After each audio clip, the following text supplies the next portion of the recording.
The wind had picked up fast, too fast. One moment, the sky was clear with just a whisper of grey in the distance, and the next, dark clouds rolled in like a wave, crashing over the horizon. In the heart of the Montana plains, storms didn't give much warning. They arrived like uninvited guests, pounding on the door and shaking everything in sight. And for Emily Harper, alone on the edge of her property line, miles from any real shelter, it was too late to turn back. Emily wasn't a stranger to rough weather. She was raised out here, knew how to read the land, knew the smell of rain before it hit the dirt. But this storm, this one felt different.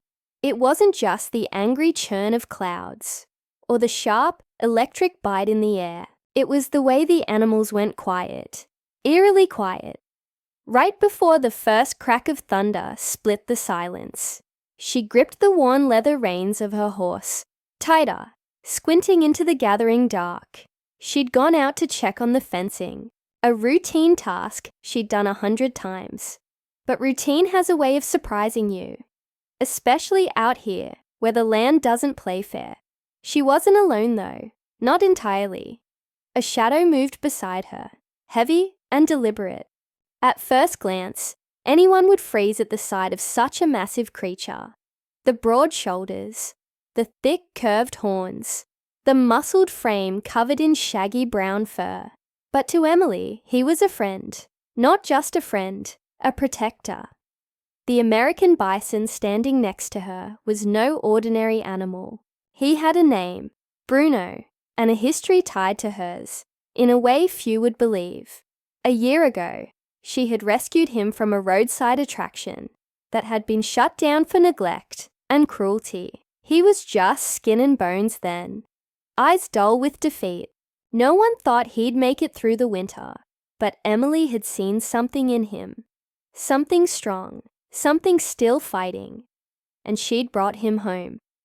People thought she was crazy. A single woman, living off-grid with a wild animal, most folks wouldn't go near without a steel fence between them. It wasn't exactly in the brochure for peaceful rural living.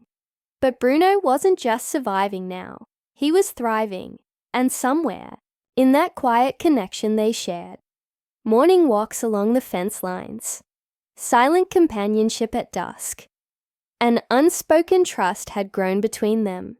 Still, even Emily didn't fully understand just how deep that trust went. Not yet. As the sky darkened and the wind began to howl, like a pack of wolves set loose across the plains, Bruno didn't flinch. His massive frame stood firm, legs planted, eyes scanning the horizon, as if he knew what was coming. Emily dismounted, her boots hitting the dry grass with a soft crunch, and tried to gauge how far she was from the barn. Too far, probably. The rain would catch her long before she made it back. She looked up again. Lightning forked across the sky, bright and violent, followed by a roll of thunder that rattled in her chest. She'd need to find cover, and fast. But that's when it happened, a sudden gust, sharp and feral, hit with enough force to knock her sideways. She stumbled, caught her balance, but the horse spooked and bolted into the distance, reins dragging in the dirt. She yelled after it, her voice swallowed by the wind, then turned, only to see the storm surge like a living thing. A wall of rain and dust was racing toward her, and then something even more terrifying. A low growl beneath the wind. Not thunder, not wind, something else. A shape moved in the chaos. At first, she thought it was just the wind playing tricks, but then she saw it, dark, fast, and too low to the ground. Coyotes? No, bigger. Wolves maybe, or something worse. She couldn't see clearly, but the feeling in her gut was instant and sharp. She was being watched, hunted. The storm wasn't letting up. Trees bent under the pressure of the wind, their branches clawing at the sky like they were trying to escape it. Rain slammed into the earth in relentless waves, turning dry ground into mud in minutes. Emily pulled, her jacket tight against her body, even though it was already soaked through. Her hair clung to her face, her boots heavy with water. She couldn't see more than a few feet ahead, but she didn't need to. Bruno stood firm in front of her, a silent wall between her and whatever danger lurked in the storm. She'd always known the weather in Montana could turn on you without warning. But this wasn't just a storm. It felt personal, like the land itself was testing her, and she wasn't sure she was passing.